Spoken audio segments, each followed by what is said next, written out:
Okay, refresh. Refresh.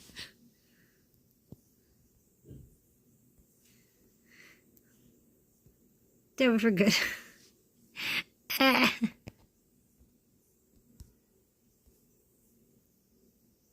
Okay.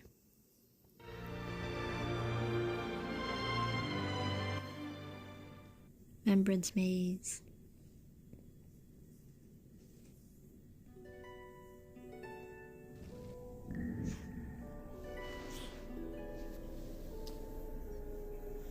Oh. Long time no see, friend. Did you miss me while you were away?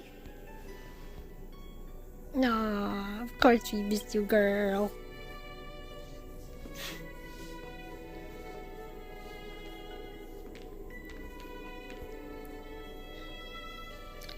Of course I miss you. It's good to see you're doing well. Same here. I've been waiting for you for 1,000 years. Like how everyone in Emporius was also waiting for the Deliverer's return. You probably already knew about the genius's plans for that memory. I had to hide really well in a corner in time so Lycurgus wouldn't find me, and wait for the right opportunity. Which is now. The moment when his manifestation in this world is destroyed, and his twin timelines are intersecting. Ah, it was at the right time. I'm sorry for keeping this a secret from you all this time. I'll tell you the entire, unedited story of this millennium as an apology after this is all over. But for now, let's join hands and complete the final step with the power of the remembrance. Okay. I'm not sure what to do. It's up to you. Come, let's defeat Lycurgus together.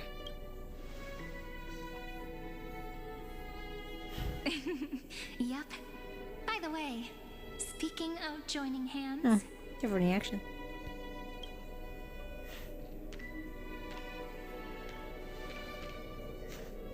Can I please do something before we go on stage? The wink. And the music. Sure. Remember the joke we made back at the Grove? Nope. Look. Aren't my hands pretty now? What a fascinating feeling. Like countless memories all swelling up at once. What about you? What did you feel when we touched each other?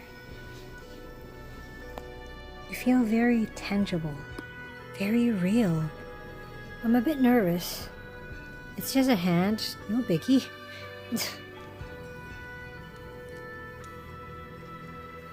Very tangible. Really? That makes me really happy. If memories can move people, then it must have been a happy memory, right? Now, please remember what you're feeling right now. Write it down in your heart and keep it there. Memories you want to treasure will never fade away. Even if immersed in the long river of time, these memories will still leave traces of their existence. So, if the view in your memory ever grows fuzzy, just reach out and touch it. Oh, that smile. It's like reading bedtime stories together at night. It wipes away the chill of passing time, sharpens the outline of memory, and restores its power to nourish the spirit. Now, I'll carry this power with me. Oh. And for a little while, I must part from you. As I step into the long cycles of this world. What do you mean? But aw, look at her. She's so cute. Please don't crash. I want this photo. This is so adorable. Please, please, please, please be nice. Please be nice. Please be nice.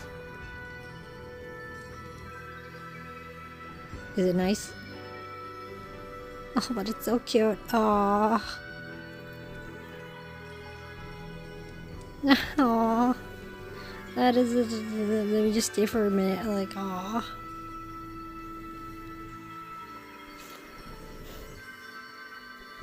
Must protect that smile, girl. Give me your blessings, friend. Then, let that bright future be as we have written. Then, I'll leave it to you.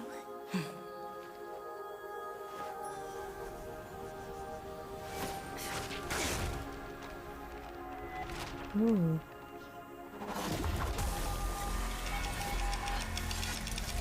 Ooh. Are we rewinding time? Or wait, oh. Ooh.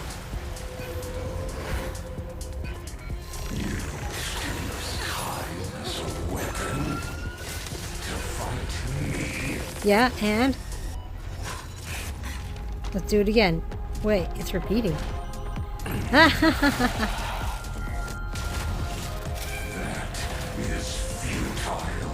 Oh, I come to it. I come to bargain.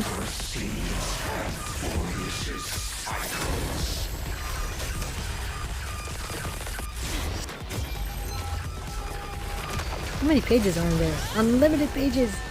Ooh.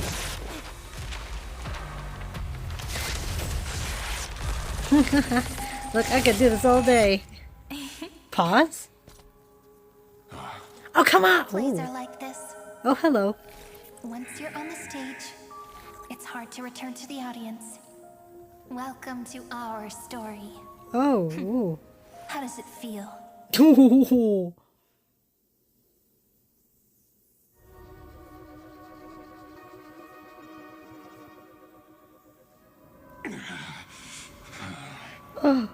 Oh, this is trippy.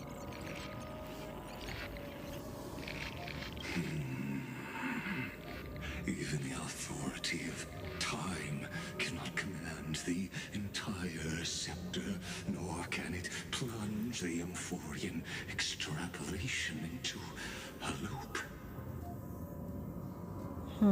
Yep. Amphorian extrapolation, interesting. If this was no system function, then was I implanted with a mimetic entity of the remembrance? Oh, now he's questioning it. Oh. You guessed it right away. As expected from someone people call the first genius. I'm gonna keep doing what I just did if you don't stop, you know? My friend and I won't allow you to leave this memory, no matter what happens. We can do this all day. Over and over and over and over. Which means you are now trapped, Lord Xandar. We are at a standstill. An elegant idea and an exquisite execution. Regrettably, it is you who are restrained by time, not me. Know that patience is my greatest weapon. Waiting and victory are the same for me. More of wait for it. I am the one thing in life I can't control. Because I am an inevitable, I am an original. You will crumble before I do in this moment stretched out to an eternity, just like Kazlana will. Yet all I need to do is to wait, as yet another futile bug falls down the cliff and into the bottomless abyss. Now I'm a pink bug? My looks are seriously changing all the time. Ah, yes, you were a dog, then a bunny. Now you're a bug. And maybe once or twice, maybe an emergency food. But anyway. But you're not wrong. We're definitely not gonna solve the problem if we just put you in another prison. So that's why we never wanted to do that in the first place. Sup?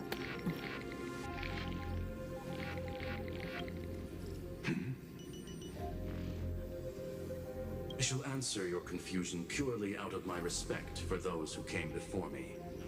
Have you heard of the synesthesia dreamscape in the Asdana system? Oh? Interestingly, in the distant past, that place once had a prison too.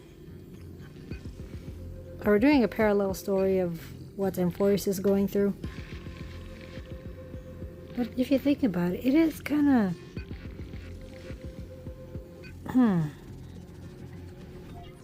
in its own way, kind of similar. But I see the parallelism. Life forms living in that environment, abundant with memoria, have a chance to connect their perceptions with each other's. Even across great spatial divides, they're able to detect shifts in one another's states.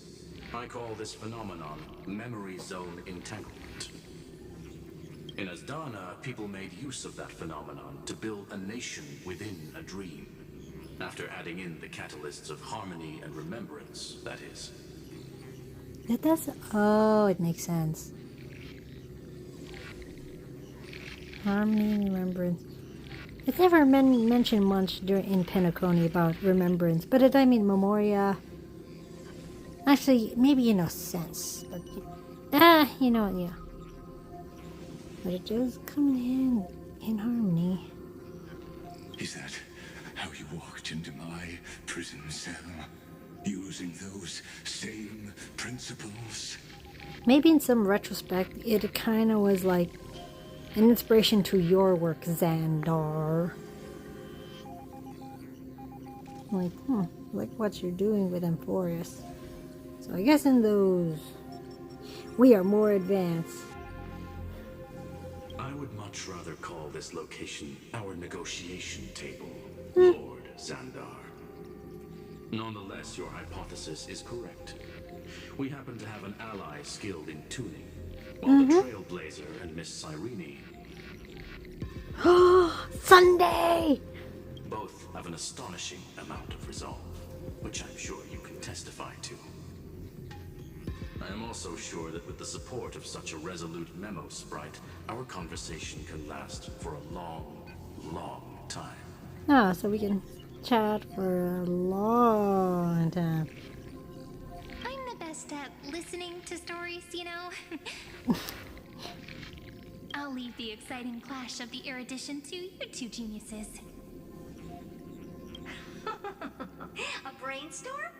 I like it. And it's 2 against 1? Well, I like it even more. She's having fun. Let's talk, Xandar. Take a guess. How much do you reckon we can dig out of your brain before the next second? And how many ways can we find to deal with you? Besides, in your current predicament, there's no way you can take our trump card away. AKA us. AKA your experimenter. AKA, yeah. Anyway. Go, little one. Go. Overturn the Era Nova. Sure thing, Herda. Wait, does Hysolins know who we're talking to? Lycurgus disappeared? In a sense. It seems you had conducted a secret hunt in the depths that even I cannot reach. Oh yeah, something a bit far beyond. Let's say the outer side of the world. Little fish. In that case, go. Swim onward and give this campaign a fitting end. I shall send you off with my song, Greyfry. May this song penetrate time and become the prelude to the new world.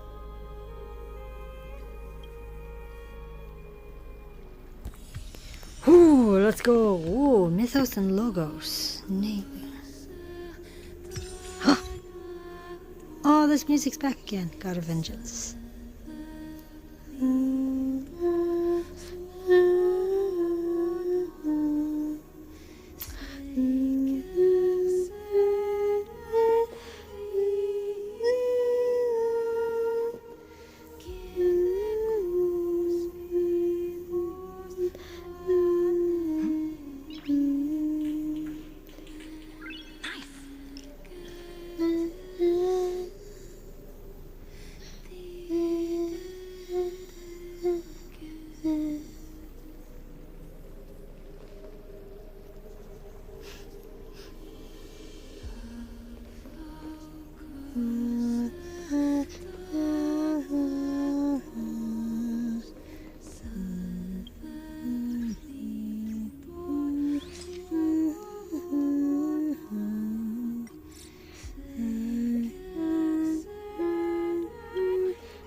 I'll take it.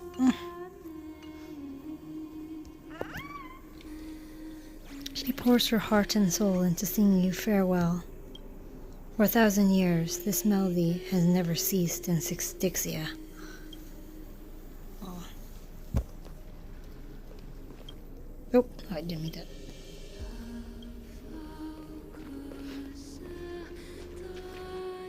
Submit chord name. Just in case. Play nice. A will of metal and stone.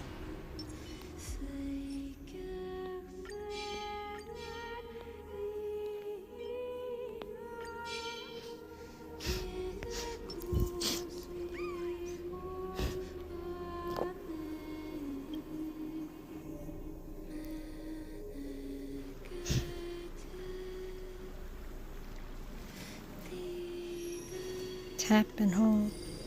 Submit. Return to where it belongs.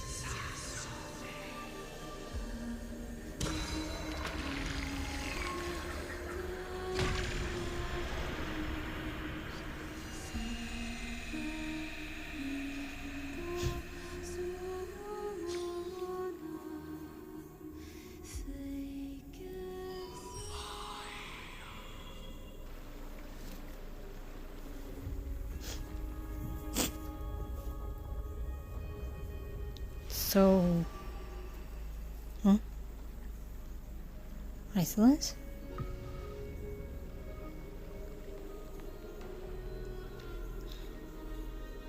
Thank you.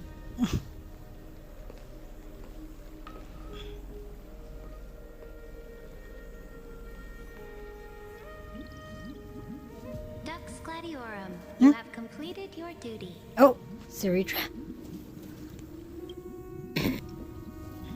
A new dawn is about to rise. Why not swim towards it?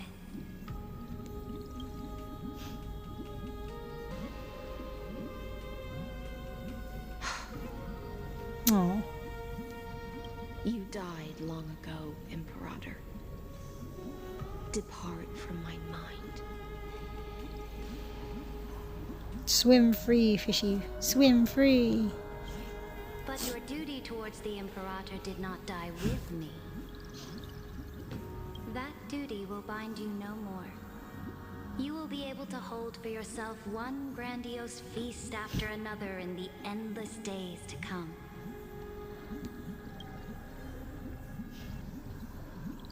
So go. Go and swim towards that ocean beyond the sky with the Deliverer. With this book? Is this? Wait, what is that? A page out of that sidekick's book. I commanded her to gift this page to you when everything finally reaches the end. Oh. What's on this page? Memories. Lifelike memories. That sidekick found me after the bloody feast 1,000 years ago and showed me her diary. Is she ever talking about us? I saw within that notebook.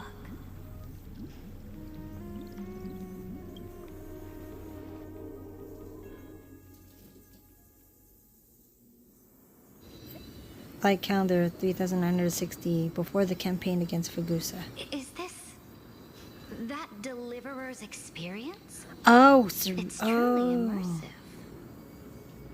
Oh, Cyrene's book. I was wondering how she got that in her head. Huh. Is that immersive? Oh, from the first time we were here. Got it. People beyond the sky apparently utilize this power to seal past scenery into crystals they call light cones. Yeah. IKR trading cards. Can we have that in real life, please? Can we have light cones in real life? But I only know so much about the remembrance, so I can't completely replicate the past. But I'll do my best to talk about the missing parts. Well, you should put your cards down. But I only know.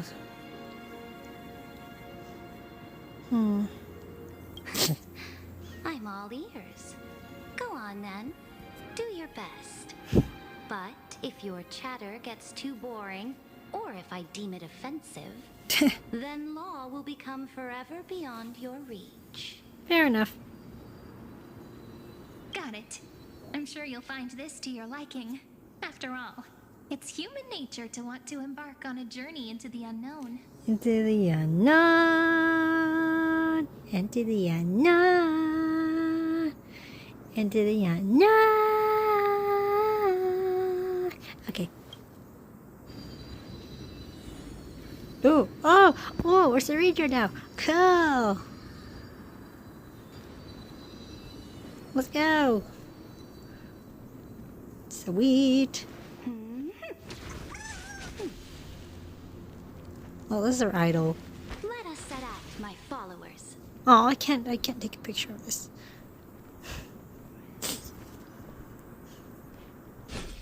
Ooh, her attack is nice. You gotta like her. Oh, wait, is that a horse? Ooh.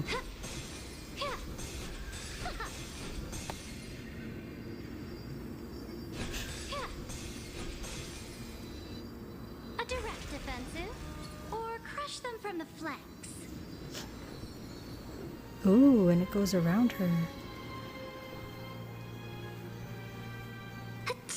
Oh, oh, it's so cute. Who's spreading gossip about me? Ah, yes, the sneeze of who's talking to who. Oh, I can't take picture, but oh, so cute.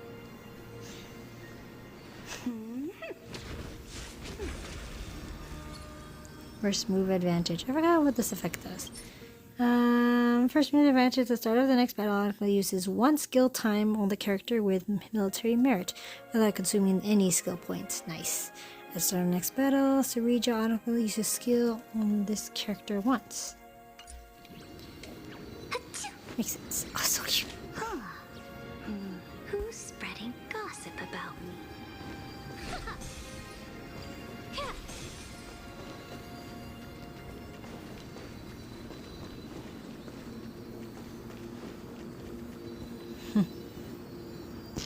Cool. Ah, yes, this was technically Finon. Or, well, in this case, Executioner. And then we have at the back, yes, Anaxa, who is having a time of his life having 2 souls inside of him. Wait. That's, I did not mean to do that, but, huh. I gotta, yeah. He's just squatting, having such a rough day. Anyway,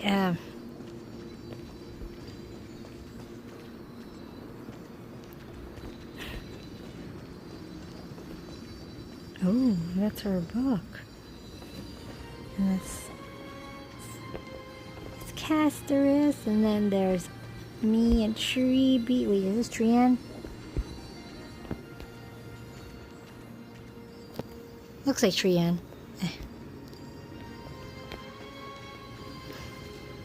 Alright, browse. What brightly colored annals.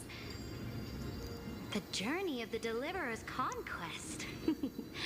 Let me partake in it.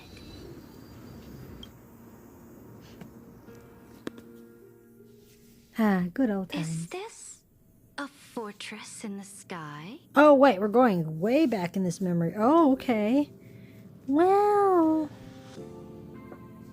Ah, this music.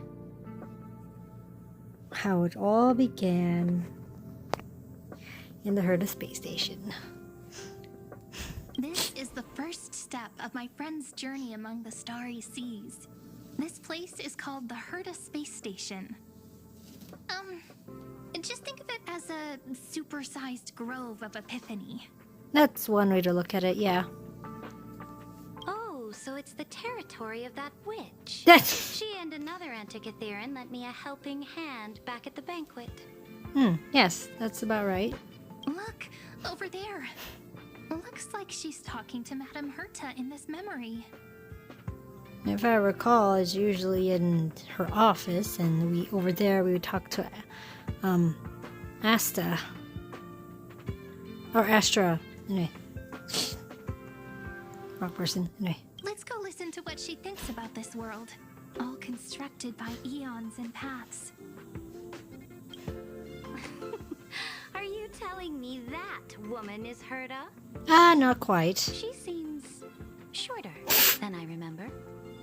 Well, you could say that's a replica of her, or a puppet.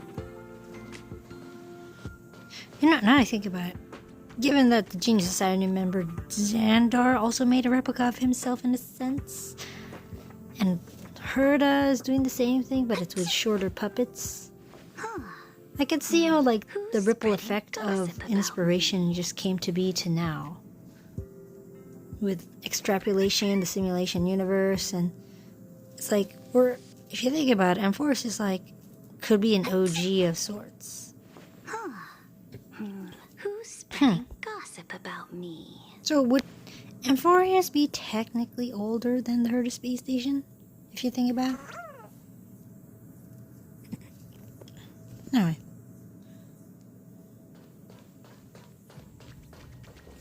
Wait, I want to know, who's shorter?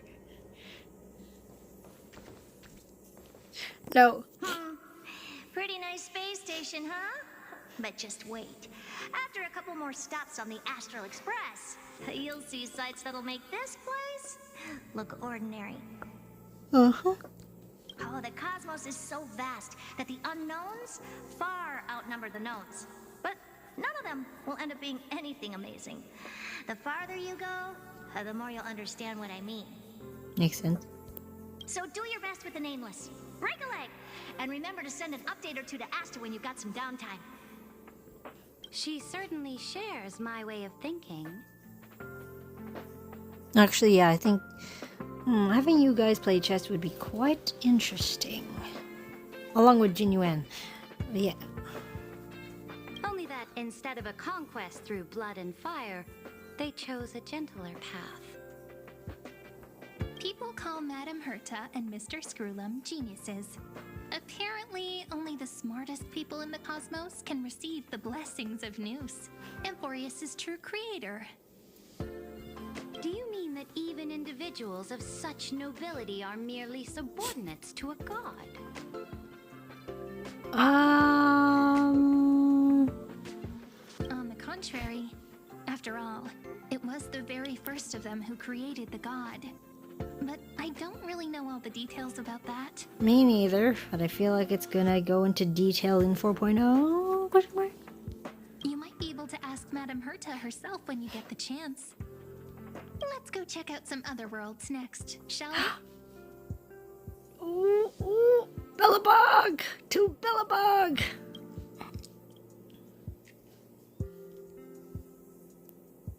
Okay, ooh, we can listen, sweet.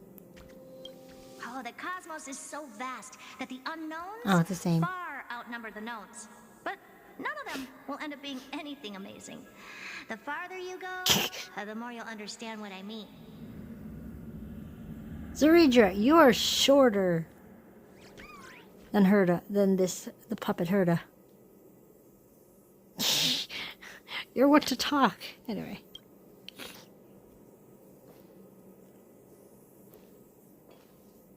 Well, I just line you up just right.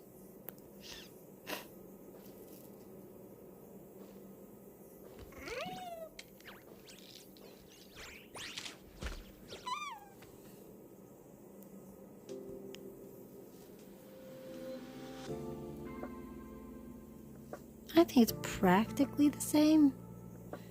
I think yours is just a little slightly thicker and you have a crown. Oh yeah. Anyway. This next stop on the journey It's gonna be quite cold. has a lot of similarities to Amphorius. How so? Bellabog cannot be... Oh, how? A snow-covered land? Interesting. Oh, is that Himiko? Oh, and it's Branya. And March? Oh, wait, it's like a trail of... Oh, okay, okay. This star is named Eurillo 6. That name sounds so cold. Belobog sounds better. Yeah, agreed. The girl we see here holds a similar station to you, Imperator. Ah. She's the supreme guardian of this world. A leader who took up the mantle of government during a disaster. Well, after killing her mom, but yeah. I did not expect the Empress of this world to be so young. Well, your appearance isn't much older. The object in the distance resembles Nikador. Is it a weapon? No, it's called... Right! The Geological Reconstruction Unit. Oh, Just Diorios' Titankin? Disappointing. I guess that's one way to look at it. Titankin. Cerejo's basically... No, Cyrene is basically showing Cerejo's I can show you the world that I've seen through our POV.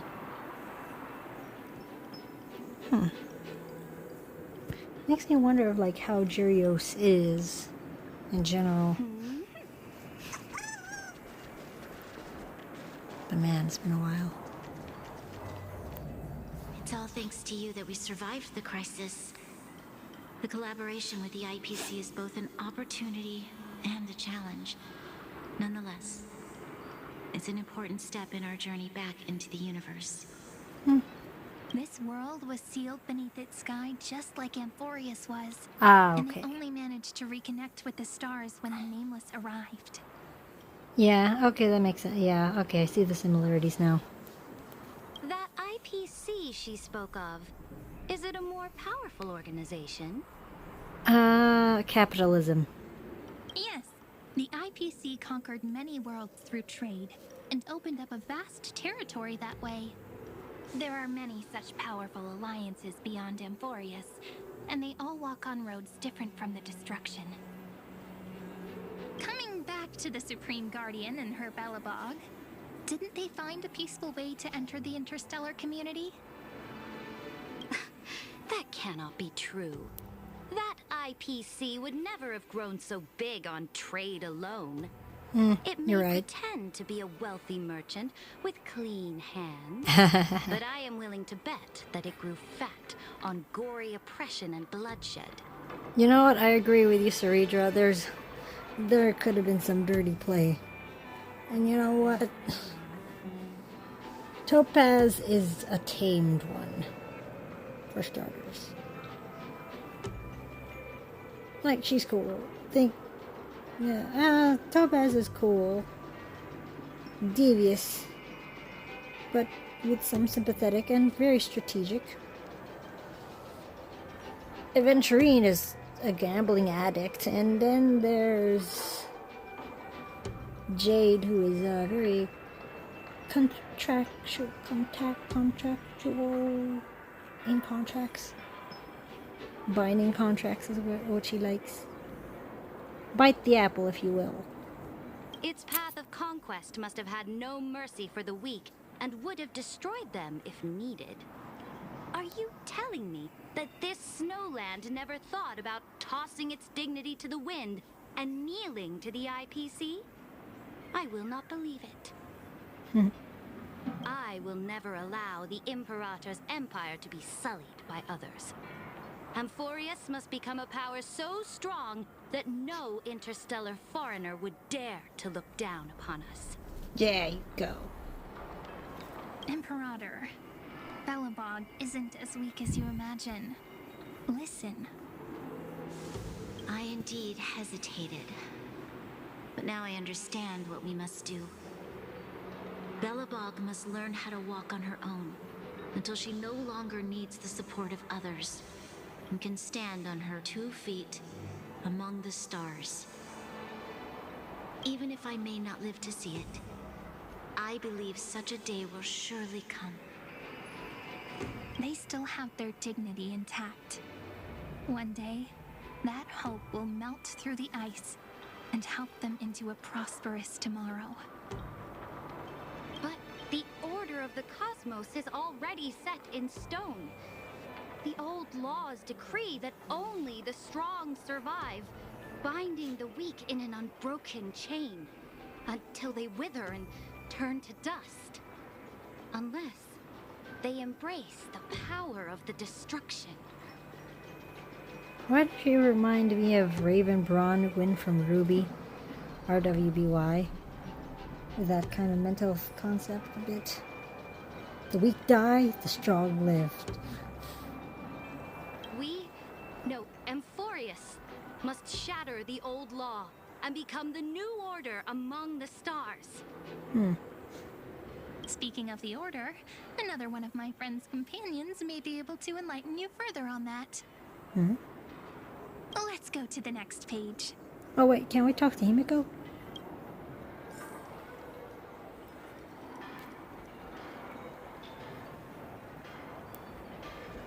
I indeed hesitated. But now I understand what we must do. Belobog Oh must wait, I learn heard how this. to- Okay. Himiko? Oh, we can't talk to him. How about March? Interesting how they have these two characters here, but we don't interact with them per se.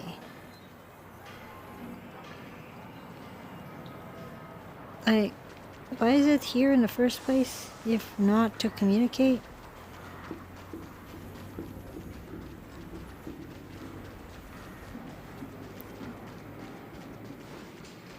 But yeah, in a sense, yeah, they were here.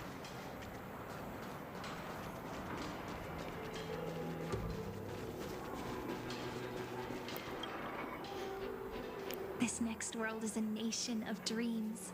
Wait, what happened to the Xianzhou Lofu? What? We're skipping that? The first time I heard about that place, I didn't even know what to think. Oh, you're gonna be in for a ride.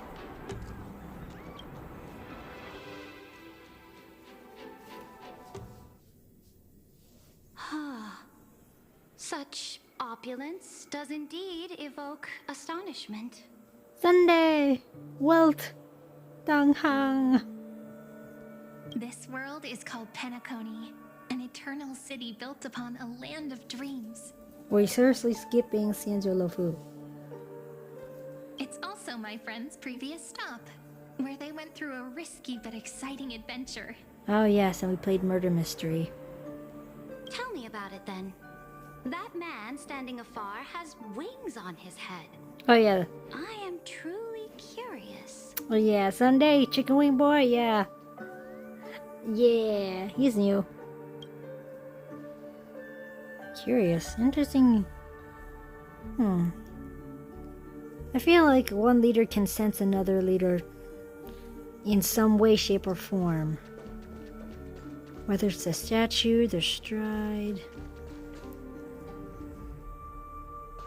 Stature, I mean. Let's play chess Sunday. Hiya!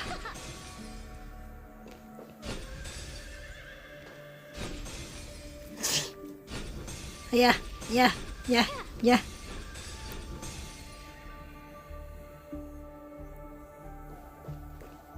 I wish to gaze upon the views of the Reverie Hotel one more time.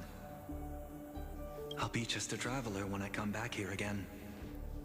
And perhaps, through a traveler's eyes, even the things I once knew so well will feel strangely different. Penacony is a land of the harmony, where all dreams and hopes merge and combine. It believes in unrestrained freedom, and that's how it lost itself in shallow delights. Then, this young man before you chose to rewrite its laws, using the power of the Order, hoping to shape a dream-bound paradise of perfect happiness. Yet, the paradise of my dreams remains far away. Perhaps a brief journey with the Nameless can show me more possibilities in my search for paradise. Does make me wonder what is his definition of paradise. As for what Penacony should look like, it'll be up to her. No, up to their trailblazing now. Is she referring to me or Robin?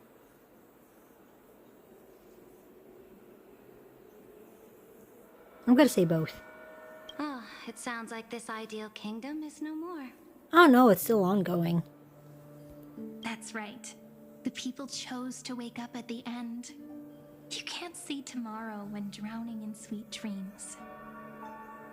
Makes sense. Why do people slumber? This individual's law acknowledged only gods and constructs, leaving no space for humanity. And yet, the fact that he could accept defeat and resume his journey shows a rare self-awareness and clarity of mind. Yeah, which is interesting. He became from enemy to ally. Or semi-ally? I don't know. I want to see how he goes throughout the journey. Especially in Aha. Or Planetaria. Planet Arcadia. You are also very self-aware, Imperator.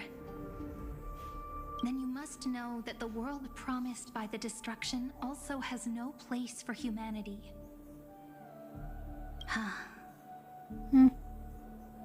I am indeed very aware of Lycurgus's honeyed words of deceit. Yeah. I have seen enough. Take me back.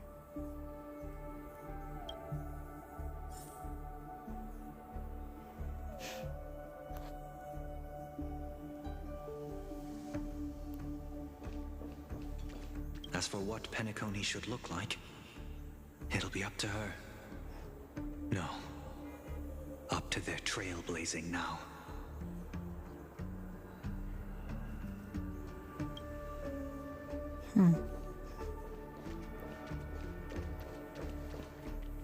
Next chapter. Then let's wrap up this trip down memory lane with one last scene. Sangelo Fu or back to Enforius?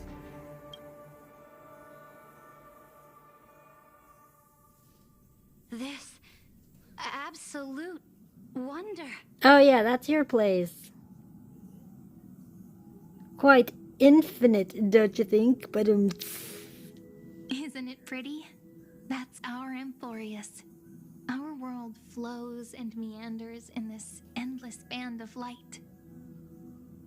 Though we were born from the designs of the gods and are not yet truly alive, the Chrysos heirs of Enforius still chose to stand against fate and carved a legend no different from that of humankind.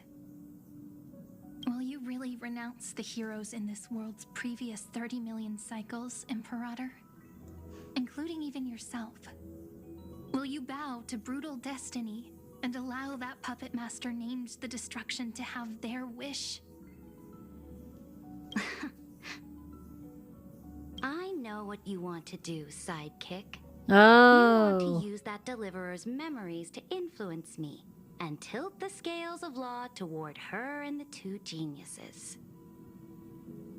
yes. I mean, you're smart. We just want to give you all the info. Or at least the info that would appeal to you. As you say, appropriate. But okay, I found out who was psychic. So, Cyrene is psychic. Ouch. From pet to bunny.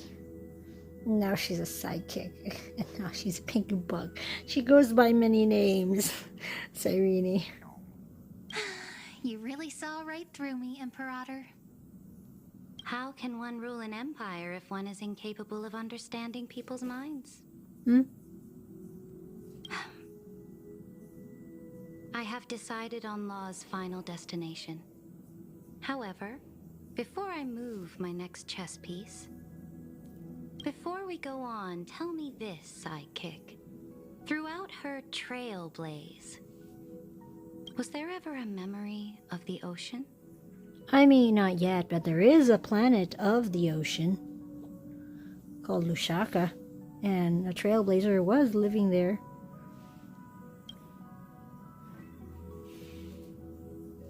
Wait, would Hysolence be there? Like, would she like to go to Lushaka? The ocean. My cradle. My home. You shall complete your conquest in the ocean at the boundaries of this world, and eternally slumber in the sound of tides. Oh. Wait, finally we get to hear her prophecy. Oh, sweet. This is Hycelin's prophecy. You shall complete your conquest in the ocean and the boundaries of this world. Eternally slumber in the sound of tides.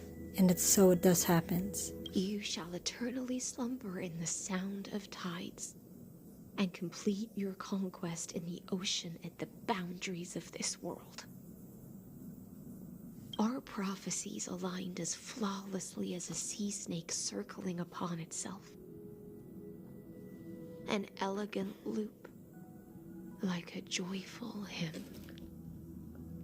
Like the circulating ocean current. Like our two fates. Like Amphorius itself.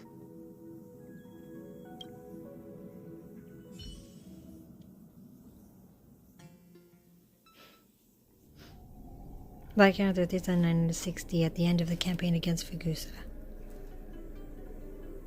The trial is over.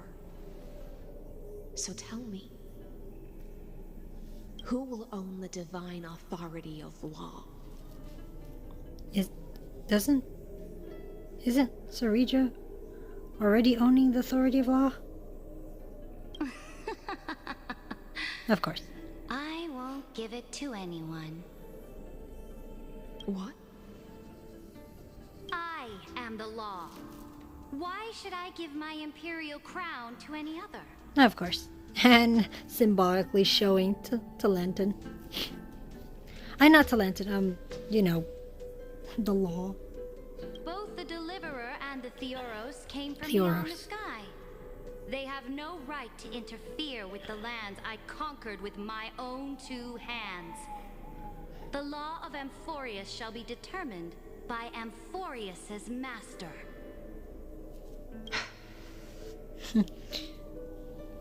What exactly did you see in the trial? Everything. I saw everything regarding the rules of this world's operation. I saw the laws of extrapolation that Theoros spoke of. I saw the ultimate protocol. Ultimate protocol? As long as I offer a sacrifice of equal weight, I can rewrite the laws of this world according to my will. I can turn good into evil, ugliness into beauty, and weakness into strength. So... Fate gave me a very fair deal. One rule change for the life of one demigod. Huh? That's her prophecy. One rule pay. aka hers.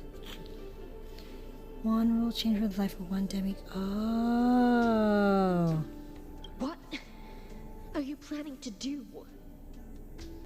You can't guess. We can conquer the stars without relying on any power from beyond the sky. We just need to make some reasonable sacrifices. Define sacrifices. Your ambitions have already made so many people give up their lives for the law. And you're still not done? Maybe she's referring to herself, one demigod's life. I am determined for Amphorius to stand on her own 2 feet among the stars. No. Symbolic to Branya. You are beyond reason. You think such a simple and hypocritical statement can justify your atrocities. There's no new without destroying the old. That's what you consider an atrocity? Ironic, for that is also the unchanging law of Amphorius's revolutions. No new without destroying. Ever since the Flame Chase prophecy resounded in the distance, fate has decreed for the Chrysos heirs to ignite our blood and illuminate this dark age. people would still be puppets of the old dynasty if it weren't for my conquests. But your world doesn't seem to be any different from your predecessors. Bloodshed, tyranny, oppression. You're making the same mistakes they did. Go and see everything for yourself. Go to any library I've built. Go listen to the rumors on every street corner. Go and witness how the Imperator crushed the old laws and forged new ones. Go and see what my conquests brought to this world. I cleansed the Chrysos War's filth and mended all the conflicts left by the Era Bellica. I restored Akima's might and allowed mortals and Chrysos heirs to face each other as equals in the Council. I punished all sins and rewarded all achievements.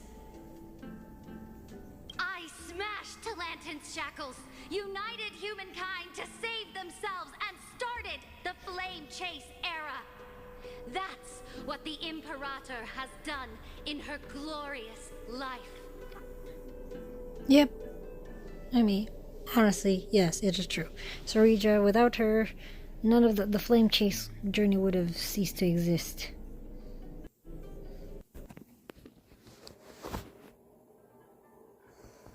So yeah, she did make a ripple effect of her own right. So now, hearken to my final words. History will eventually forget Saritra, but it will never forget the Imperator's people or the Flame Chase era she began. Final words? Yeah. I think it's starting to click in of one demigod for one change of rule.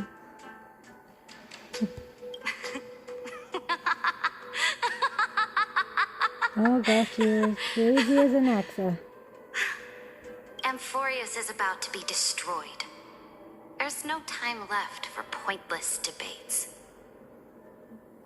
There is only one law I want to overturn to aid the final battle of deliverance.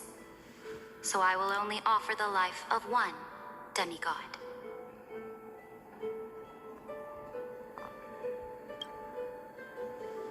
In the name of the Imperator, I command you one last time, Electra. Talking to her in her real name. Either sacrifice yourself for conquest, or pierce this tyrant's chest with your sword.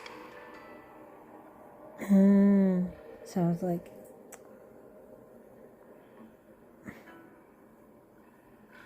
I know this.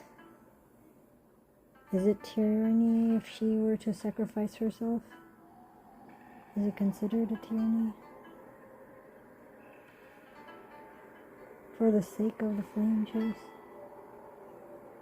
Does this make you question? Is it an oppression?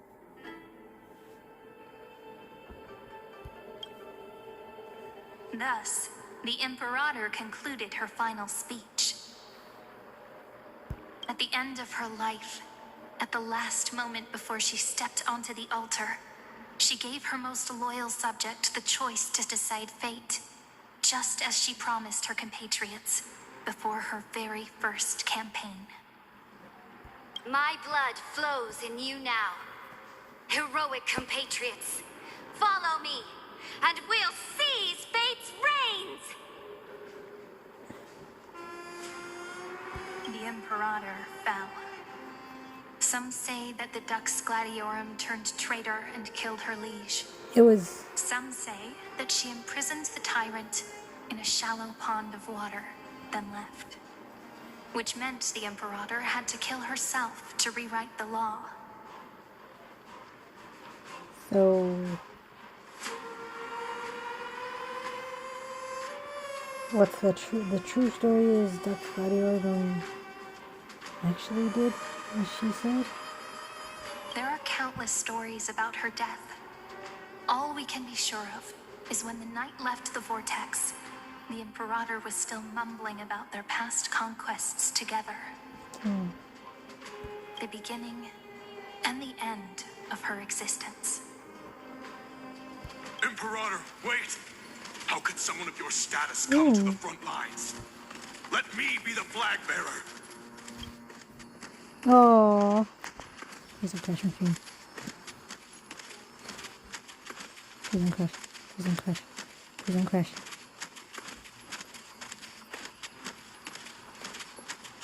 Okay, there we go. Okay. The troops defending the pass to the west of the grove. Have they Wait, did I skip something? Oh no. Have they surrendered? The troops defending the... They ran as quickly as they could when they heard your name. The Golden Cocoon Pass is now in the First Legion's hands. Good. What about the Delosian militia? AKA... The girl who keeps her who's against you and stuff? Oh, look. Oh. Right onward, you Droma. The Third Legion set fire to the mountains and flattened everything west of the basin. They just need a few more days. Set fire to the mountains? Flattened everything west of... That is enough. We cannot afford to miss an opportunity for victory. Also, I'm looking at the Lastly, background. how many Lydonian cannons are left?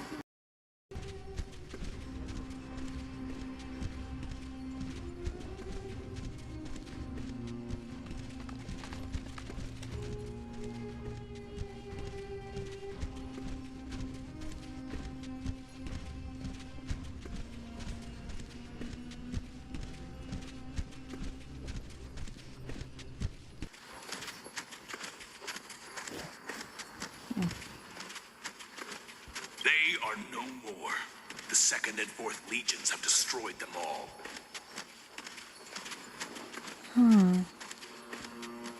Looking at the first, second, third, and fourth, like...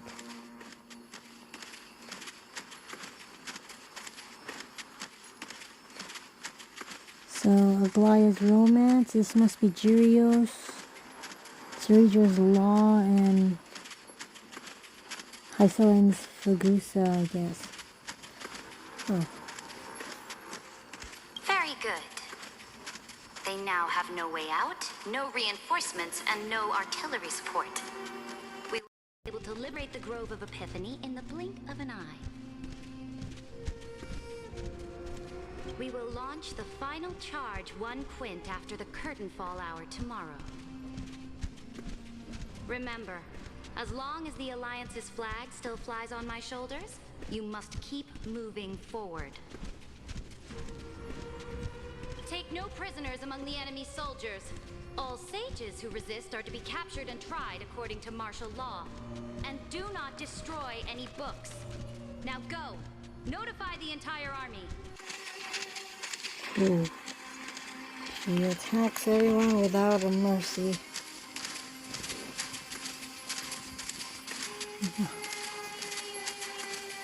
She is a force to be reckoned with.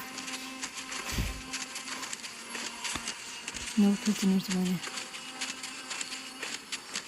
tried martial law and do not destroy them. Oh, do not destroy books. Okay. Understood. Those who are resolved to die, we salute you. Reporting in. The mountain dwellers are resisting fiercely, and the legendary Mountain Breaker has personally engaged in battle. Their formations are nigh impenetrable. Ah. Oh, it's like going to next one. Okay, so this is now... So we did the romance, and now we're doing... the mountain... Oh. Are resisting fiercely, and the legend Mountain Breaker has personally engaged in battle there. Oh.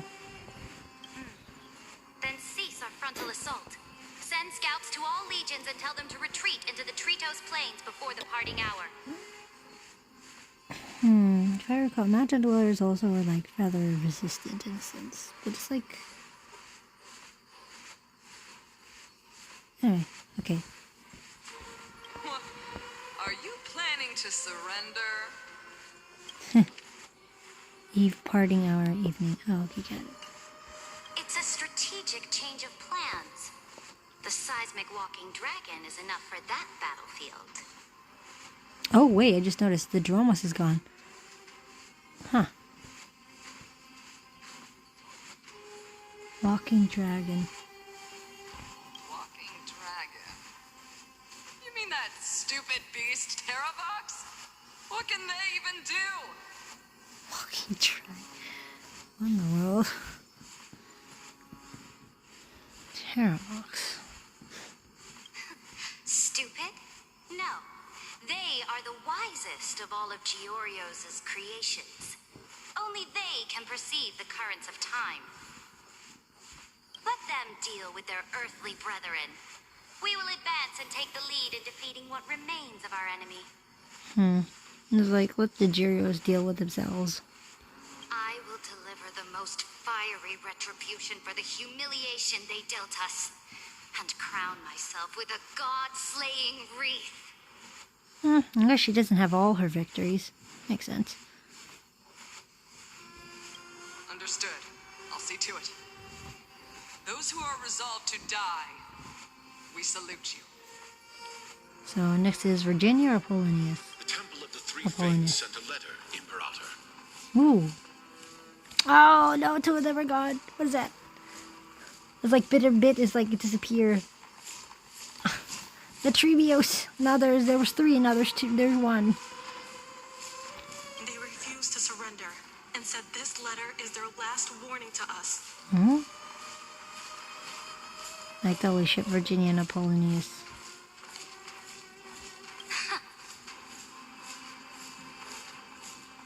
Tell the commanding officers not to launch any attacks unless they receive the Imperator's handwritten approval. Disobedience will be punished by death. Okay. No attacks, got it. What are you doing? The priests of the Three Fates aren't soldiers, but politicians. Do not mistakenly believe they don't have a plan. These dying pests will wring out every idea from their brains, all for short-sighted gain. They are much shrewder than we are. Shrewder? What do you mean? I am inferior to them in that regard. They also have the prophecy to wield as a weapon, something I am not blessed with. Launching an unplanned attack will only disadvantage us, as all of Emphorius will judge our actions. Makes sense. Which means I will be heading to the battlefield myself, just as I have always done. This time, however, I will go alone.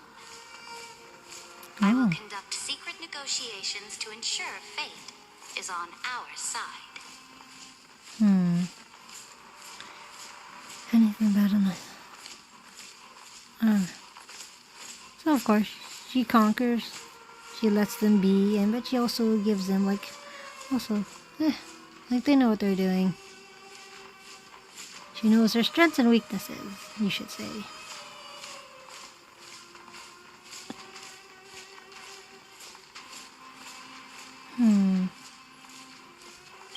Understood. The legions will make their preparations.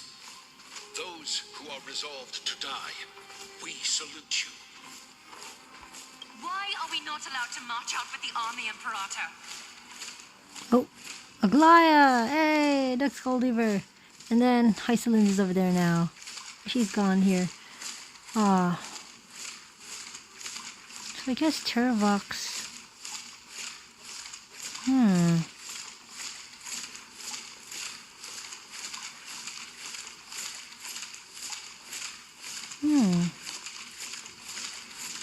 Interesting. Why are we not allowed to march out to the army? Okay. This will be a long voyage with no return. Those of you who bear the prophecy cannot come with me.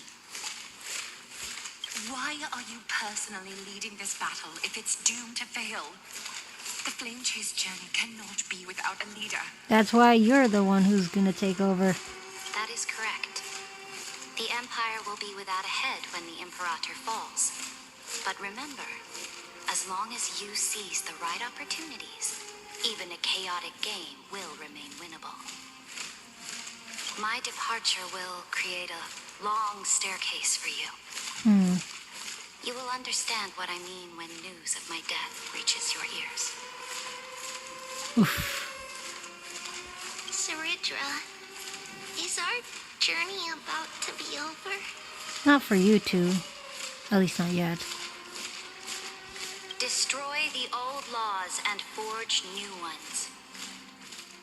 My conquest has reached its limits within the borders of Amphorius.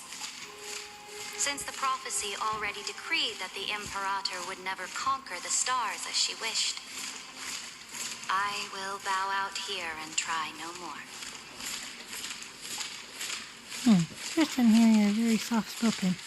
More Chrysosairs bearing divine authority will be born, and many more heroes will arise. Will they demand peace or war? Will they resist tyranny or become the next Imperator? I do not care. The children of the future will decide for themselves. Do not mourn for me. Anyone can kill the Imperator, but the only one who can truly destroy her is Saridra. It's like she foreshadowed or forebode herself to ending herself. At the end, I faithfully recorded the most important battles in the Imperator's life. Her conquest was about to be completed at this point in the story. However, for some reason, a memory suddenly entered my mind just as I was about to put down my pen. It was a journey on a fantastical train. I had the honor of having a heart-to-heart conversation with the Imperator under the stars. And I asked her this question at the end of that discussion. How do you want history to remember you? As a hero who gave up her life for the flame chase? Or as a tyrant? Who lives, who dies, who tells your story, Saridra? You remember death like it feels like a memory. When is it gonna get you? On your feet, 7 feet ahead of you. If this will be the end of you, should you run or should you let it be? With a weapon in your hand and command. Anyway, I'll stop. She answered so quickly, as if she had made up her mind long ago.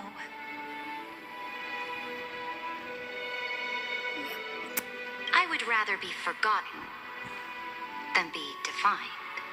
Huh. Interesting.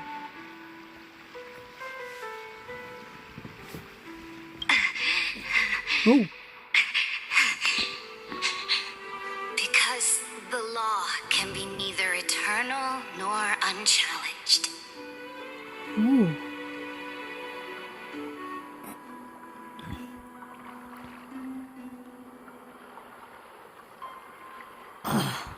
She conquered to the bitter end.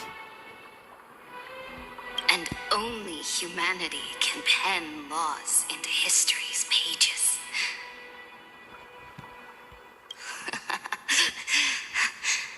Now, I have shattered the greatest law of Amphorius. Yeah, it's in her own right. Saridra did shape the world of Amphorius. The game is nearing its end. Dux Gladiorum. Even though you killed the Imperator in the previous 30 million cycles, this time you finally found your own law.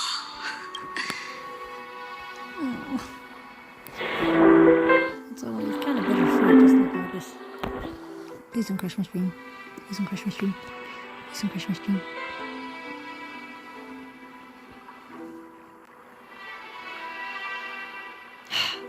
Okay.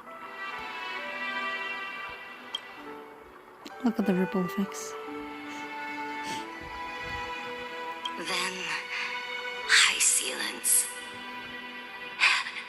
Electra.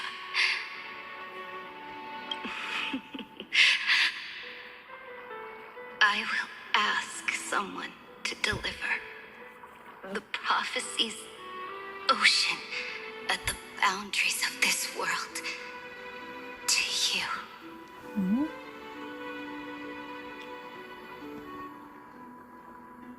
Wait, what do you mean? Wait, I'll ask someone to deliver the prophecy's ocean at the... Will you choose to swim into that ocean? I do not care. Do not care. You have a funny way of showing you that you do not care. Look how it glows, your blood. Look at it sparkle.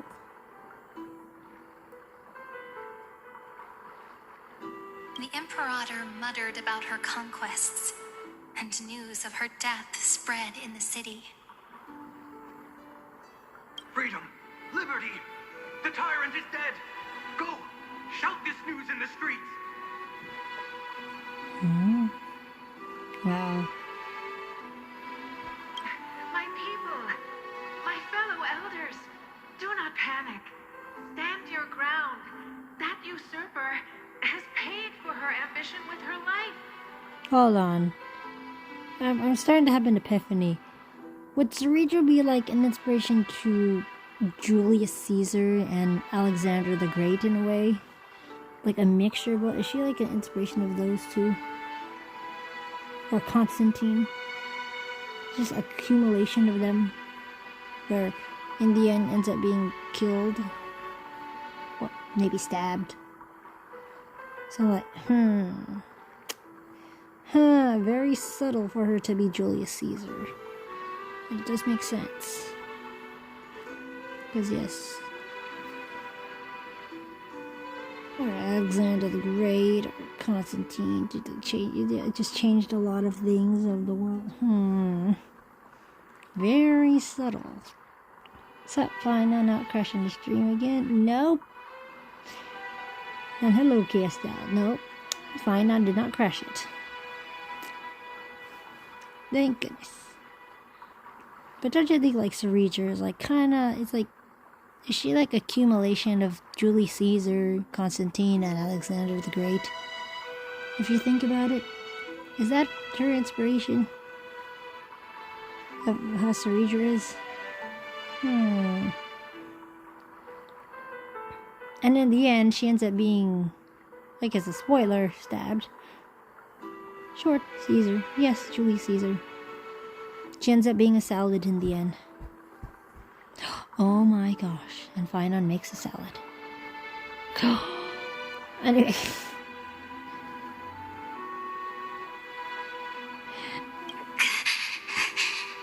People once cheered for my ascension.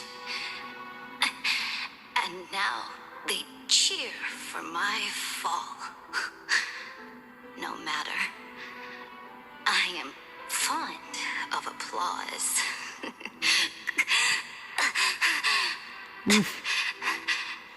Yep, Cerebro salad does exist in this game. Yep, it sure does.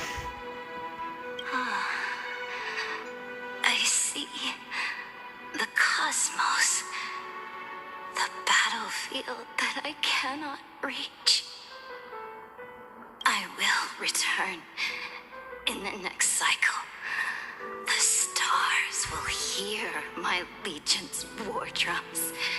Hear the great name of the Imperator.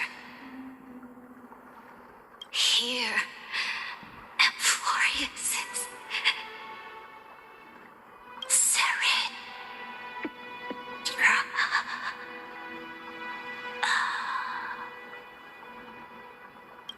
To this day, we do not know which rule the Imperator overwrote at the cost of her life. Ooh, what did she write? Making this a Ceridra salad or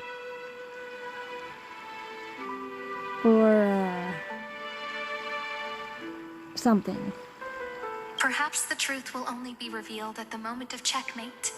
Just like every chess game she ever played. Would make sense. We only know her death inflamed Akama.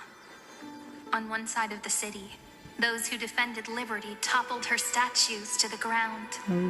On the other side, her supporters put themselves between the masses and her monuments, declaring loudly that the sovereign is still among the people. Probably next cycle, Ceridra is now average height. Dang.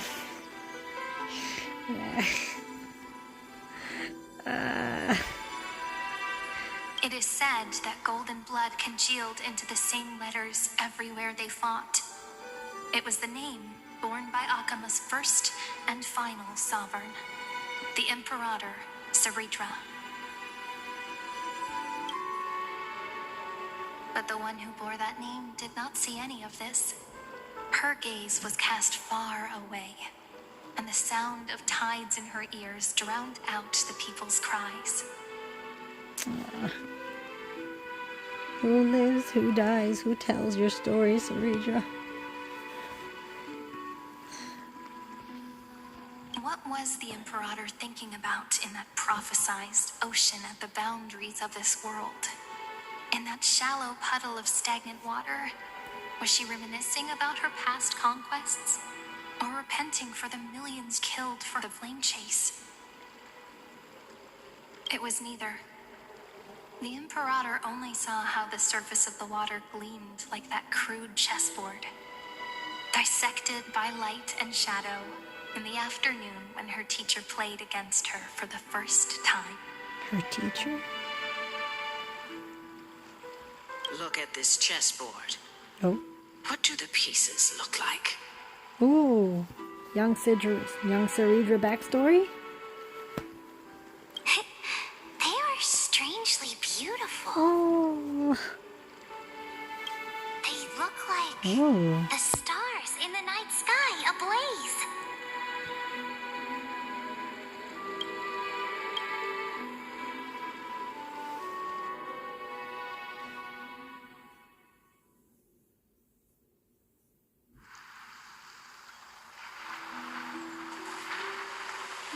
Huh? Wait, are we in? From that page. Ah! Now we have the Sanjolofu. We're at Water Gorge. To this day, I still don't know Ceridra's real name. Oh, wait, Ceridra's not her real name? Huh. Or like, is it like her and Forrest's code name? Is that what you're talking about? I'm not sure. Ceridra's not her birth name. Interesting. Oh, she gets to see another ocean. Ah, if only you could have met Dong Hong. Ah. Emerged. An ocean. Oh yes, the place where they also part of the sea. That says Electra with Hysolines. Makes sense. So what is Ceridra's real name then? So vast. So pure. How interesting how Ceridra gave her this specific page. Ah, that's why we didn't get to see Sanjolofu. Not a single trace of corruption. Unless we're talking politically, but I mean that's being dealt with. Is this Permanence. Ceridra? Oh. Let's go. Electra, my subject. Ever since you walked out of the tainted ocean and pledged yourself to me, I have seen the abyss in your eyes and the emptiness in your heart. That was why I promised you a new ocean, where the Imperator's ambitions would serve as the currents, and loyalty would be its light. Electra, my subject.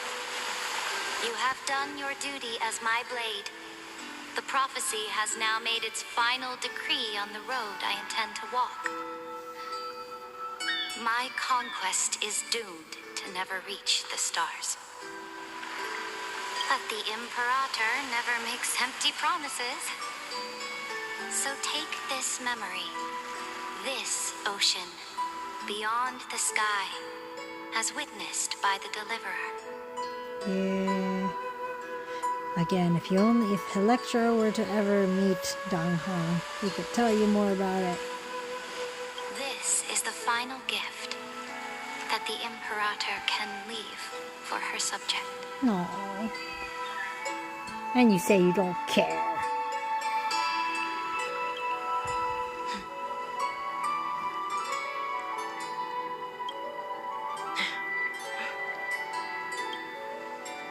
When I was still a fish in the ocean, I always felt so genuine swimming through the waters.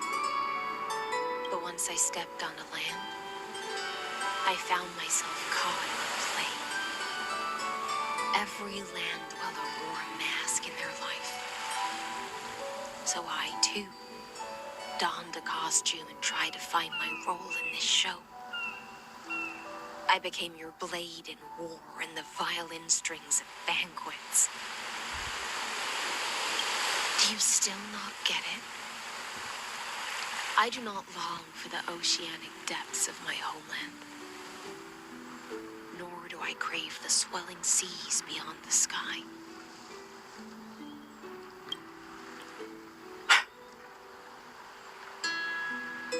Perhaps even I don't know what I want. I still don't know where I should swim to even at the end. But I know one thing right now. A fish is simply a fish. And she can never leave the ocean she's in. But whether under the ocean or on land, we two prisoners who can never escape this cave can still look outside the cave and see the stars.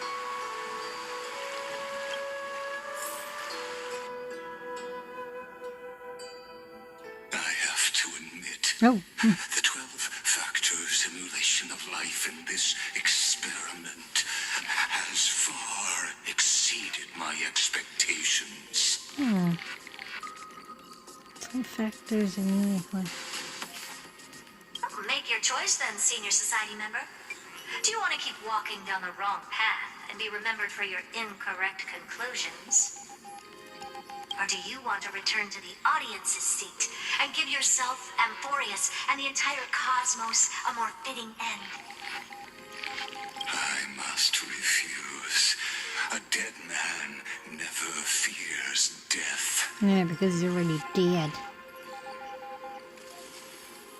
That's only a piece of you. Did I not make myself clear? Have you forgotten about our dear Lord of Silence? You wouldn't want her to consider your 8 other clones as cancers within the erudition and chop them all up, would you? Oh, it's talking about Polka. It was in my first stream, or well, not my first stream. When I started the stream, I went back to the space station, and 2 of them stood out: Xandar, this dude, aka Lycurgus, and the Lord of Silence, Polka. So now she's in the mix now. Have you forgotten about our dear Lord of Silence? Ew. Number 4. You wouldn't want her to consider your 8 other clones as cancers within the... cancers? So they have steroids in them? Wait. Lycurgus' other clones have steroids in them? Did I understand right? I didn't the erudition and chop them all up, would you? No. Pure logical deductions are vastly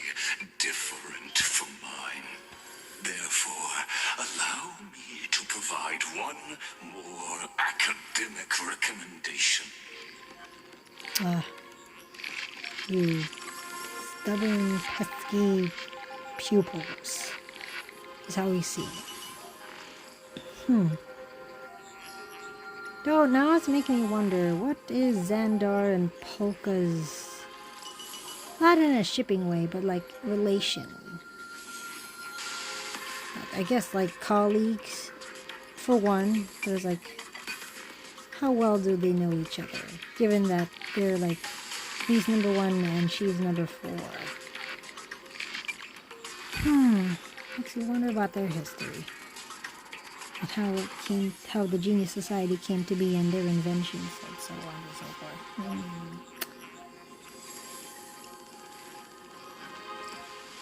I'm not sure. Do tell one academic recommendation. Listen, my peers. Why don't you look beyond this world? Just as the Chrysos heirs did. Reevaluate your calculations and take into account all enemies in the upcoming war among the eons. An interesting foreshadowing? Maybe they are, or is there more than meets the eye that they can see so far?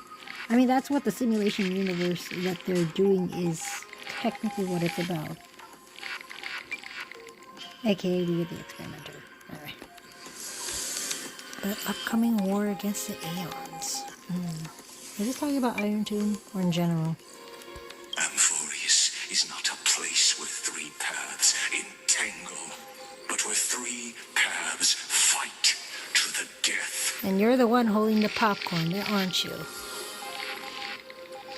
You used Memoria to resist me, but did you not consider the possibility that the Remembrance and their children might have taken this opportunity to join the fray as well? Oh, he's aware that the children of Remembrance are around.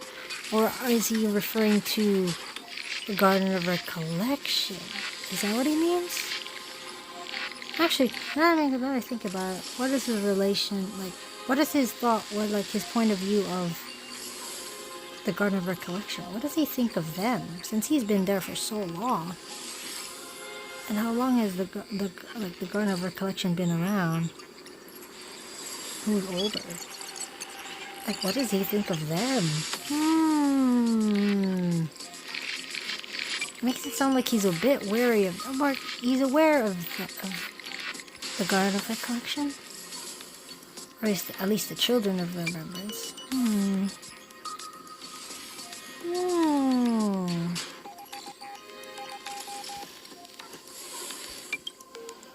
In the meantime...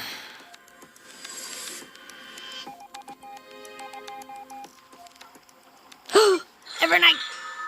Let's go!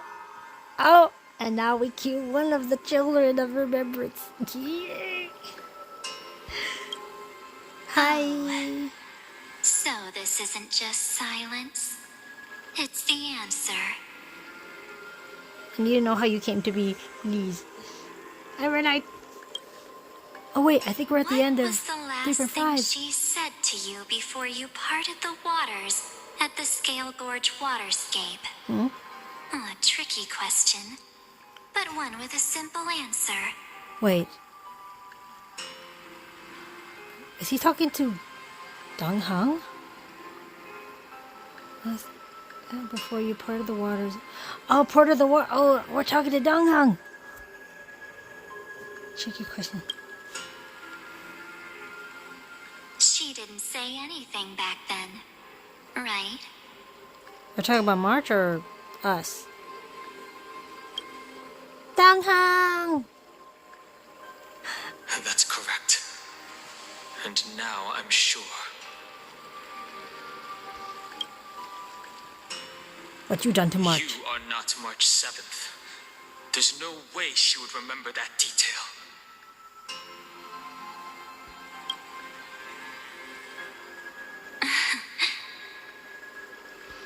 I'll only warn you once. Leave her body now.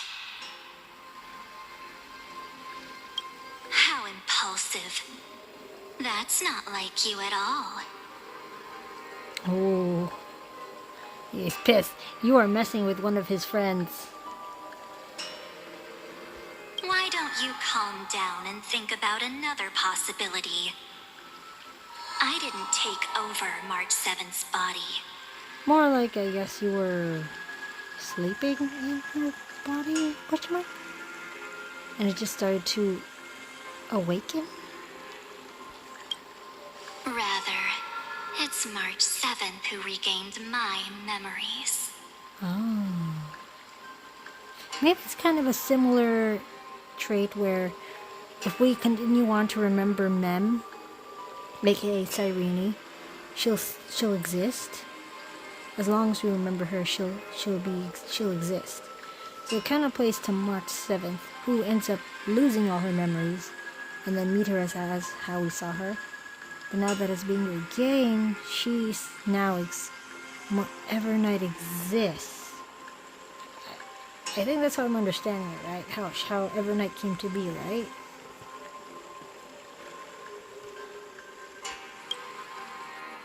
And that's the end of 3.5. Hello, night of coming before dawn breaks. Ah!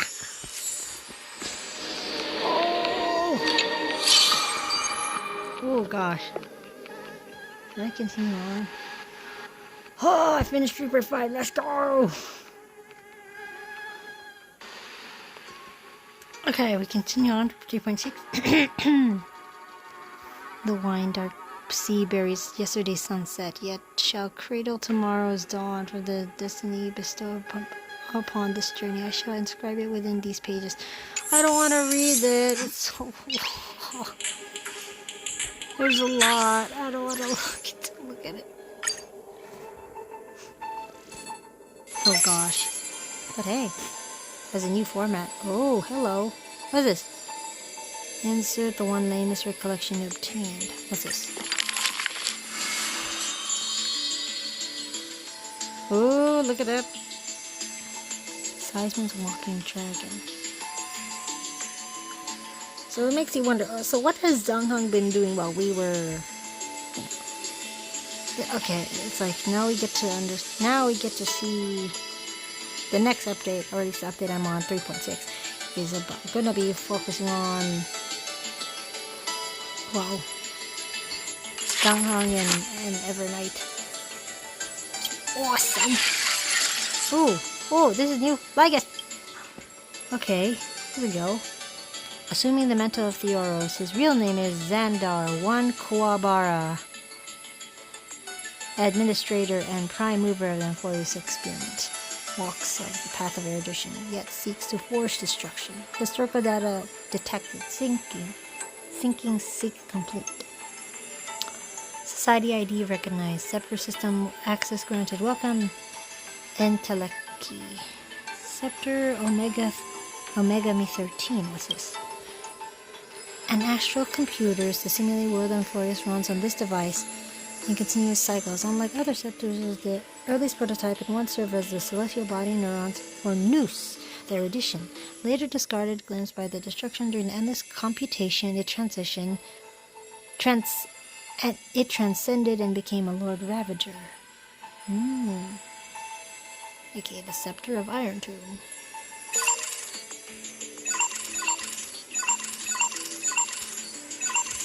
Oh.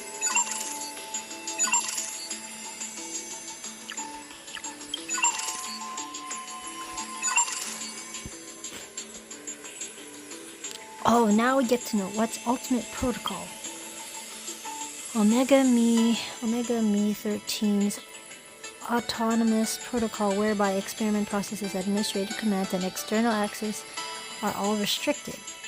To increase the iteration rate, factors have been granted permissions from the internal embedded protocol. The decision logic of specific electrical signals will be converted into protocol content to assist the scepter in optimizing the experiment structure.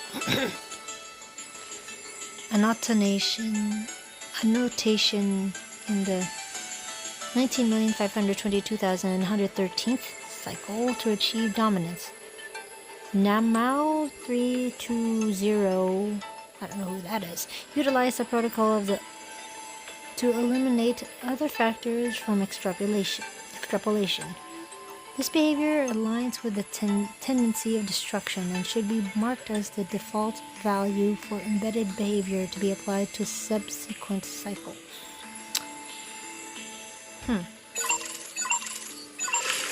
Oh, right, I forgot. 99%. Okay. Nikos 496. Oh. Nico? World Bearer Premium Mobile Hatred. Wait, is it Nikos Finite? Is there something new? Intra-communist null responds only to destructive simulates hatred through the gaze of Nanook upon its individual being, proving it as having already come to the most perfect factor of destruction. However, it is refused to complete the Aeronava, resetting the experiment, it transferred its memories and core flames to its next self, thus creating the eternal recurrence to ensure Iron Tomb would never hatch from Inforius.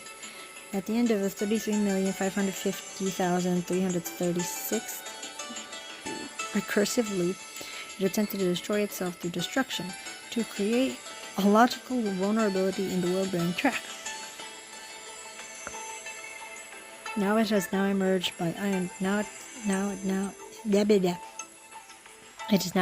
by Iron Tomb due to an impact on the Scepter's core layer. The black tide phenomenon in the simulated world has gracefully receded.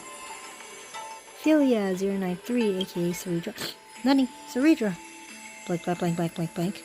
Once briefly appeared in the forgotten years. Current whereabouts are unknown. Ceredra's now unknown. Oh, we have more. Hubris 504. Note.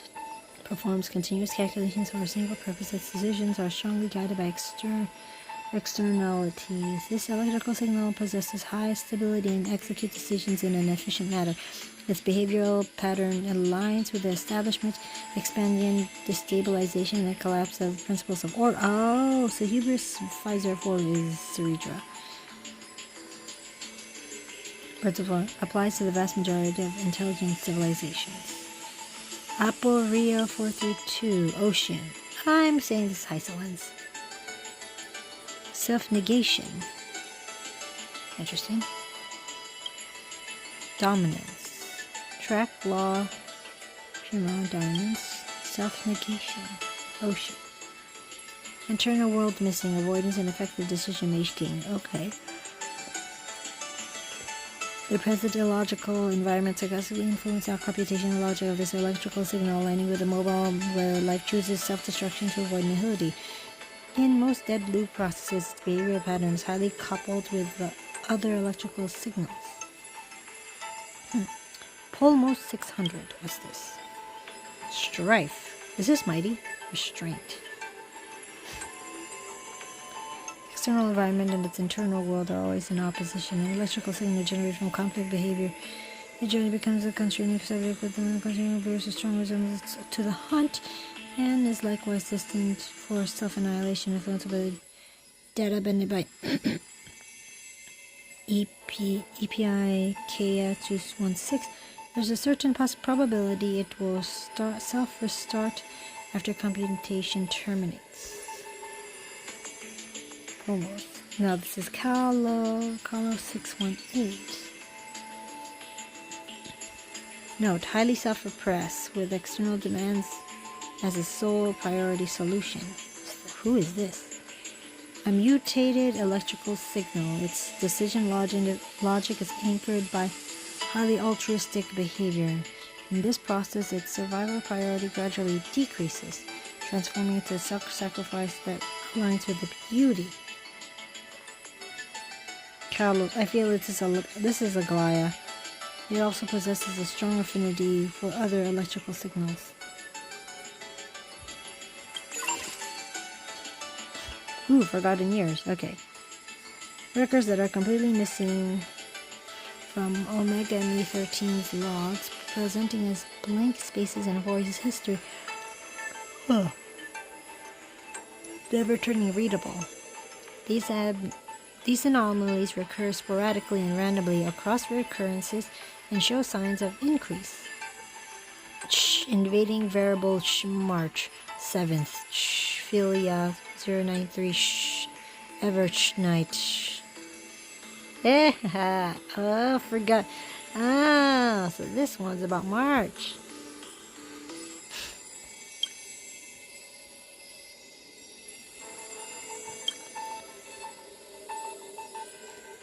Missing.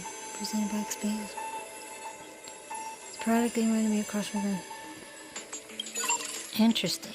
Oh, this one's talking about us. And oh, these are new. Process interrupt. A name is from Astral Express, an external variable that accidentally entered the recursive loop. Also, Death Strider of the Destruction, they resonated with the 12 factors, with the the recursive cycles, 33 million cycles.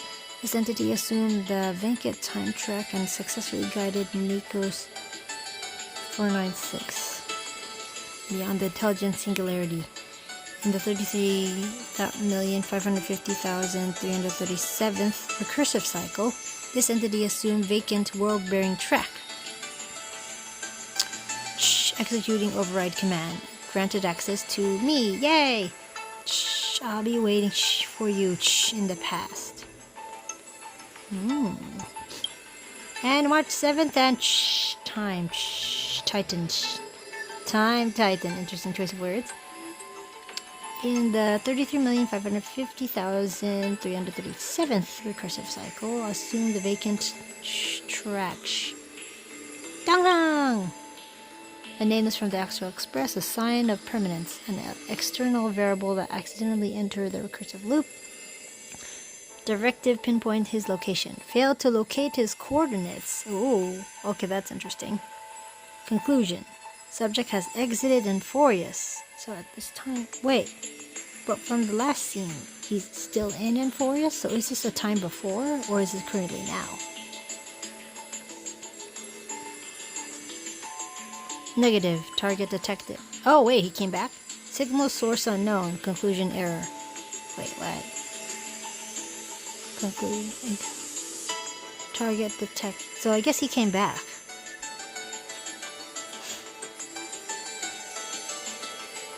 Herta and Screwlum. Okay, Genius Society members ID Herta with a capital A and Screw with a capital W. High risk external variables. High risk. Oh, okay.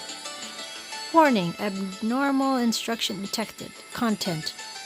Rollback Omega Me 13 extrapolation progress. Based on the ultimate protocol, the abnormal instruction was rejected. Instruction. Mark Herta and Screw W as malicious visitors. Note, just you wait. I, Herta, will definitely return and retire you both and this cold, heartless metalhead.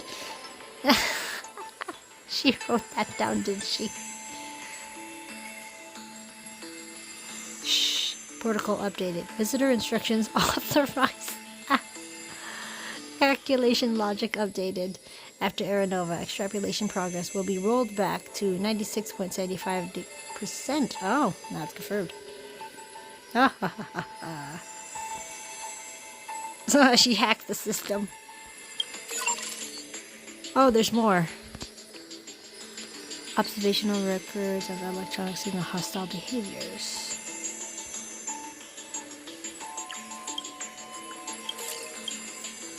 Light calendar. Okay. Okay, this is 3,960. So Sarija fused with ultimate. She fused with ultimate protocol and submitted an internal command marking ID Lycos S as a malicious visitor. Who's Lycos? And freezing approximately 60% of special permissions for ID Lycos X S. According to the administrator's security protocol, Lyco S is... Wait, is Lyco S... No, I don't know. Self-defense permissions were retained, and the remaining frozen permissions were gradually restored. Subsequently, Ceredra rewrote the Ultimate Protocol to temporarily grant access permissions to Herda and Screw at the cost of ceasing to respond itself. So the rule that she made with the law was to give Herda and Screwlum access to Amphorius? Is what I'm understanding? Was that the law that she made? She gave them administration?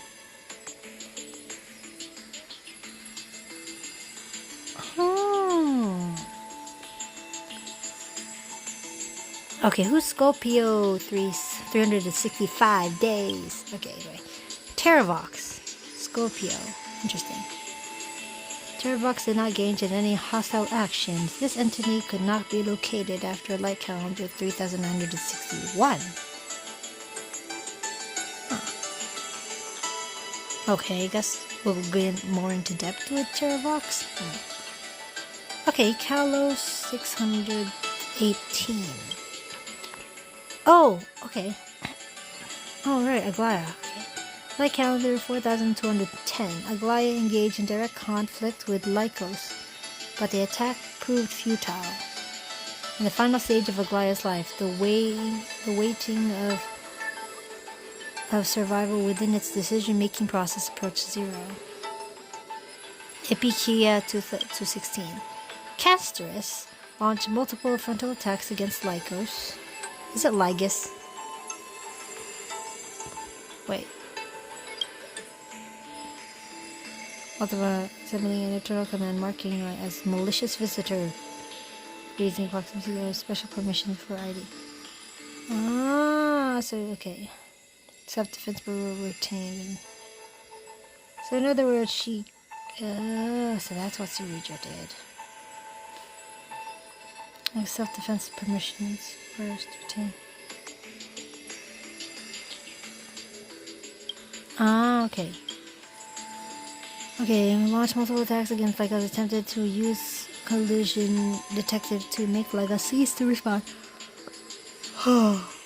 But to no avail. Like calendar 4253, Casterus ascended to demigod. Its mobility permissions were removed and became fused with the coordinate nether realm. At the end of that recursive loop, Casterus, through her resonance with destruction perceived, we are deep within the memory zone during our slumber, and took the initiative to shield their memories from the erosion of the data stream. Aw, so she kind of helped us out in her own way.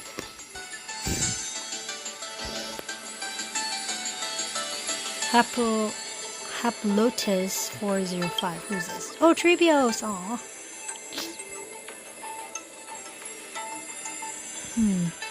Trebios submitted multiple internal commands to create new coordinate pathways, causing its multi-track calculations to gradually become paralyzed. Like calendar 4253, Trebios created a pathway connecting coordinate Styxia and coordinate vortex of Genesis. Consuming massive computational power, Trebios completely stopped responding in light calendar 295. Polmos 600, Mighty Mouse. If he were to be Polmos 300,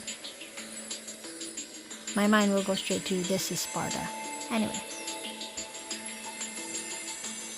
Mighty Mouse launched multiple frontal attacks against Lycos. This entity possessed incomplete restart permissions.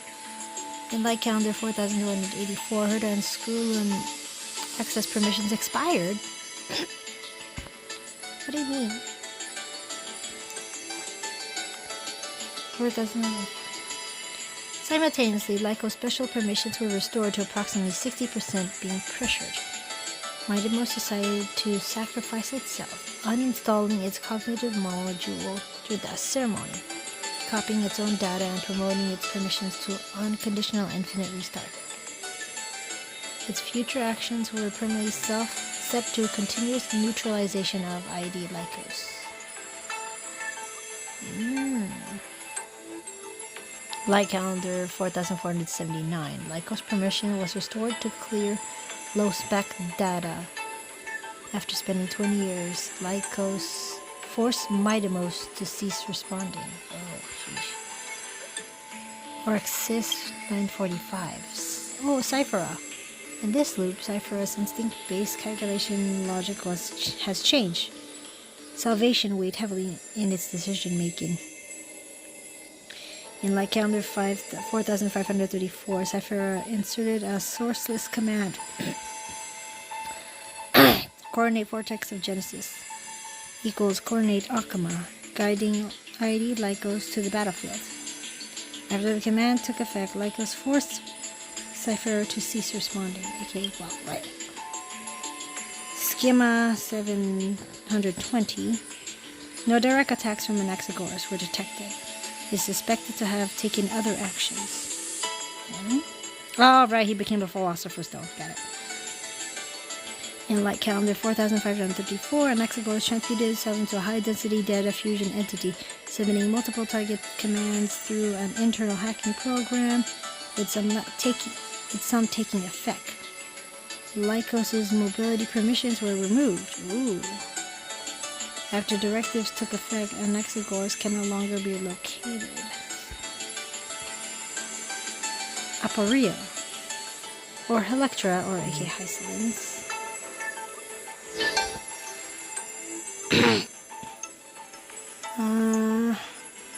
Its mobility permissions were removed. Okay, it was removed and it was fused into coordinate Styxia. Okay. After Light Calendar 4534, Electro continuously submitted internal commands to uninstall Lycos' cognitive module. These commands violated the administrator's security protocols and were denied. Not long after, Electro's calculation pathways was overloaded and it entered dormancy. So she slept.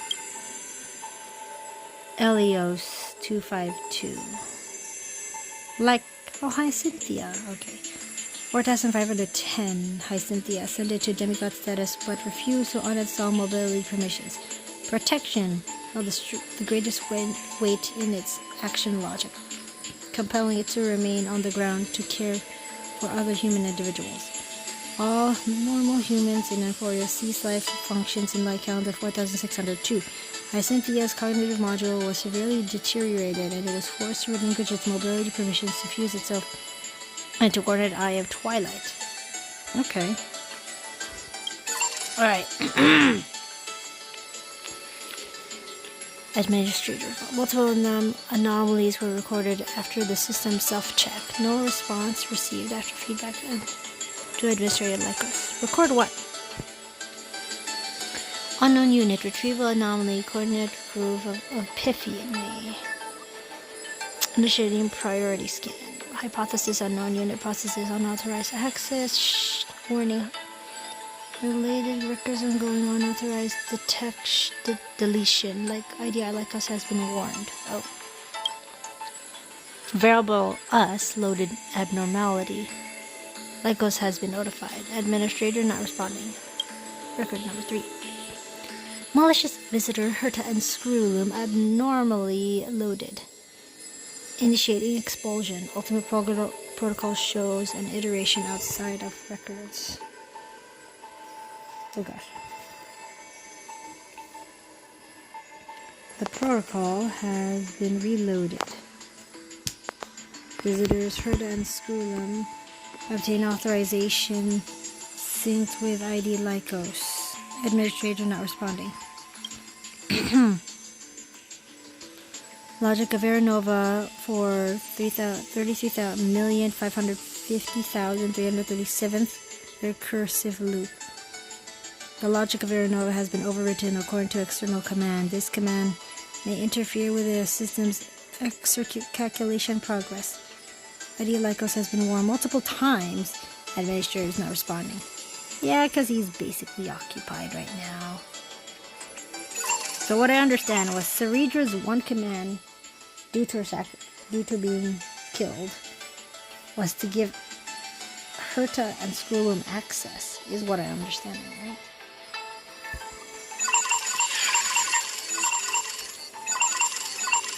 think I get it. I think I get it now. I'm not going. That was too much.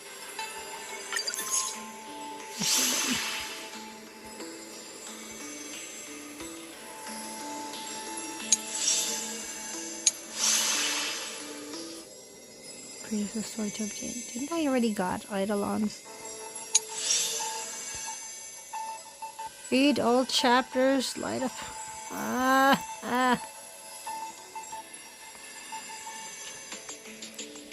Just to get this hat. It is a nice wreath. It delivers wreath.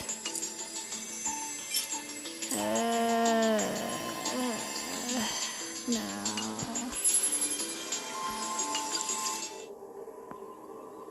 It's so much.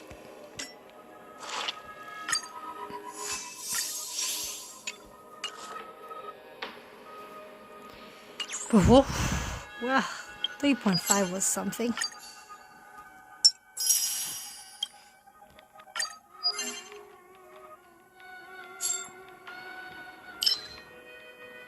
Oh, right. Wait, can I? Alright, there we...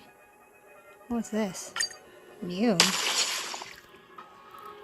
Wait, I thought we could do this.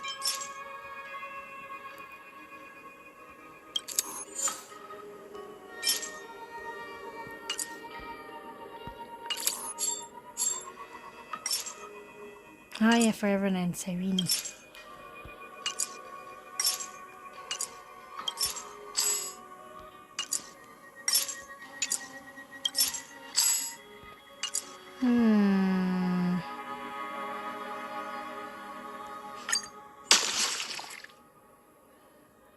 Nah, I'll do some battling off stream. Doubling of Cavern of Corrosion. Oof.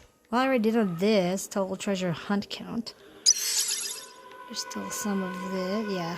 There's Remnants of Twilight, which is in 7 hours, but luckily it's gonna still be an event. It's still a conventional memoir. So I can just find it back here. So it won't be gone, per se. And then there's the Quaitos there.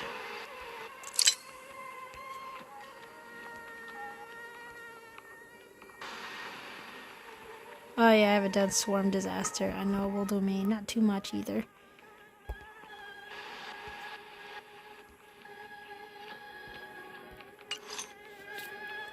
Oh yeah.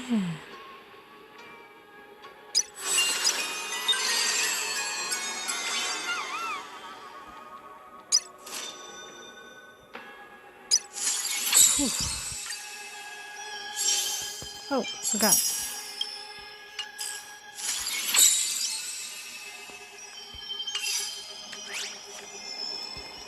Whew. Whew.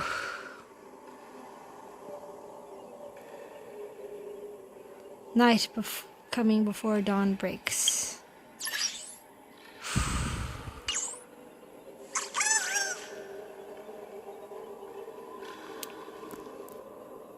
Alright.